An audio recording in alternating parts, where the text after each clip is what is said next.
Hey everybody, we're continuing our lab exercises for Chapter 12 of Price Analysis, a fundamental approach to the study of commodity prices.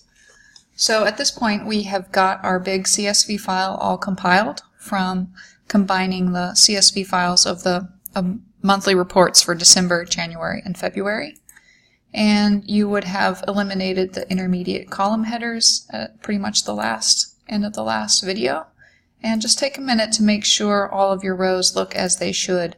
When I first did this, one of my Brazils got dropped somehow, so there was nothing in this cell, and all of this data had scooted over into column A, which is not what you want. I had to manually fix that row by hand. I'm not really sure why or how that happened, but just glance and make sure there are, for example, no numbers in this column A, and that would be an indication that you have something wrong.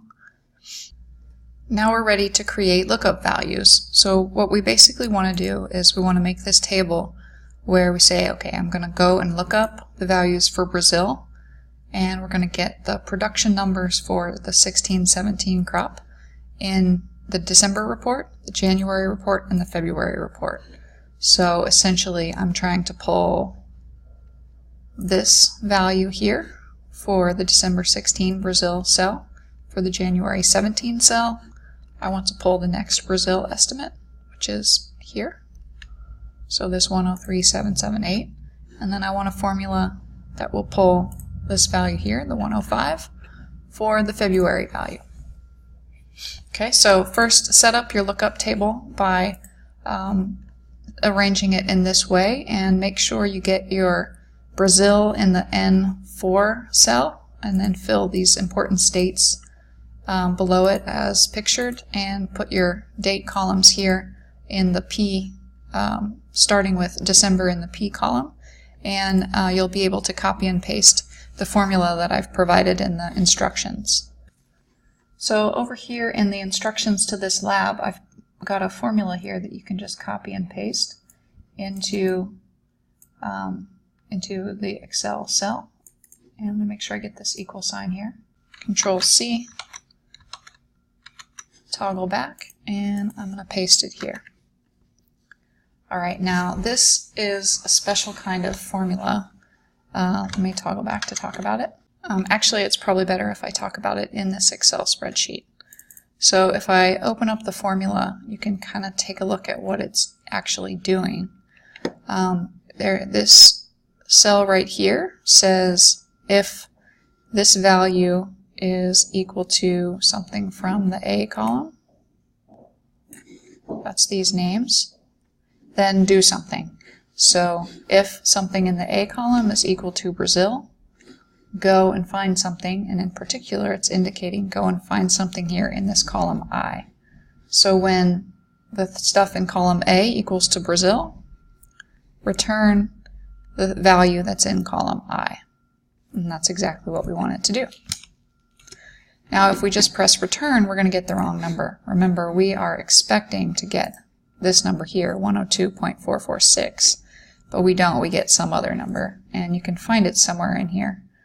But the formula isn't working correctly as such. So this is a regular formula, and Excel has a special kind of function called array functions, where it'll execute the formula over a range of values, and that's exactly what we needed to do to make this particular equation work. To be honest, this is the first time I've actually used it.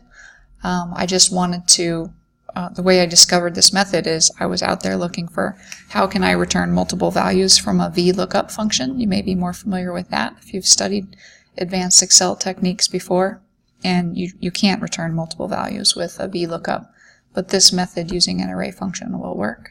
And I only have a basic understanding of it, but I could make it work together for our purposes. And so that's what we're doing here today. So to make this formula translate into an array formula, we need to press Control, Shift, and Enter instead of just Enter. So go ahead and try that. Control, Shift, Enter. And suddenly we see that Excel has placed these curly brackets around the formula. That's what an array formula looks like in Excel. And it has done the behavior that we expect. It went out and picked up this 102.446. And that's great. Now the way that this formula is set up, you can see in this spot it's saying drop the values in columns P4 through P4. And we've got a $sign on the first P. So if I drag this formula into the Q column, it's going to then drop the second value in the Q box. Control-Shift-Enter, and let's see if that's what happens. If I drag it over, we get a different value, and we know it should correspond to the second appearance of the Brazil row. And so here it is on row 51, and here's the value, 103.778, which is what we got. If I open up this formula, I can see that this column formula, where it's dropping it, has behaved as we expected. So it made it dropping into the queue. Oops, I forgot to do Control-Shift, and it said that doesn't make sense. So Control-Shift-Enter, we get the value back. All right, so I'm going to do that again to get it into the February spot. And we can verify that the final entry of Brazil, which is the very last row here, is 105.55. Now this is pretty neat because we've got this time series of the Brazilian expectations as they were released in real time during the crop growing season. And as far as I know, this kind of series is not available on the CONAB website. So you'd have to go, and if you wanted to do a more extensive analysis, you would have to go and do exactly what we've done here, but farther back in time over multiple crop years. Now, I wasn't thinking ahead well enough when I had us downloading and extracting CSV files. We should have went and got the September 17 crop report, which was the final one. We'll just go and pick up those values by hand. But we absolutely could have just pasted the final crop report with the most accurate estimate of the crop at the bottom of this CSV file and just compared these expectations during the growing season to the actual value and done it all programmatically in the same way. But that's okay. You still get the idea of how to do this analysis. Okay, so we've got it set up for Brazil. Let's just repeat this formula for these important states that people are interested in. So I'm just going to put my cell here and do a Control-C, Control-V, see if that works. Yeah, that pretty much works, and we just need to move this lookup value down to the state we're interested in, Mato Grosso. So again, I'm going to do Control-Shift-Enter, and let's verify that we got what we expected. MT, production 28.829, and that's what we get here. So it's working correctly. We should be able to just paste this over, and I'm fairly confident that those are the right values. So I'm going to bring this down. I copied it because the lookup value isn't changing. We could actually modify this. If I modify this formula so that this lookup value doesn't have a $sign on the rows, it should, Control-Shift-Enter, it should modify the lookup value. Okay, that's probably a more efficient way to do it.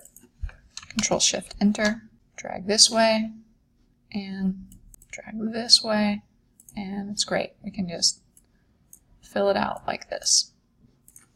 Perfect. Okay, so we can see that in December, from December 2016 to February, they were increasing the production estimates, and that was consistent in these major in each of the major growing states. So they were getting consistently better expectations through the growing season. Let's go back to the CONAB report and grab the actual values for these states. Oops, I'm not in Chrome. Here is my thing. And I'm already back on this crop surveys page. You're probably there too from when we did the downloads. But you're going to find the final survey, the September one for the 2016 crop, to be here on the second row of the first page. You were probably on page 2, so make sure you get back to page 1 and open up the report on December of 2017. So if you do that, you should be able to scroll down to table 29, and we can go and just by hand paste these values that we're interested in. I'm going to get the Brazilian estimate right here, paste it in there. Go get the Mato Grosso estimate. What's next? Parana, PR. The next state, RS. And finally, GO. Okay. So now we can take a look at what their estimates look like. And by February, they had gotten pretty close to the Mato Grosso estimate, but they had underestimated significantly the production in Parana. Rio Grande do Sul, I think is the name of that state. And this state was fairly close too. So underestimating especially productions in these two states led them to be quite off on their final estimate. Alright, so that concludes what we've done, what we need to do for this lab. I hope you guys enjoyed it. This was a really fun one for me to make because I got to learn some new skills, and I hope that you are able to take what we learned here today and implement them at some point. So I'll see you guys later, and have fun.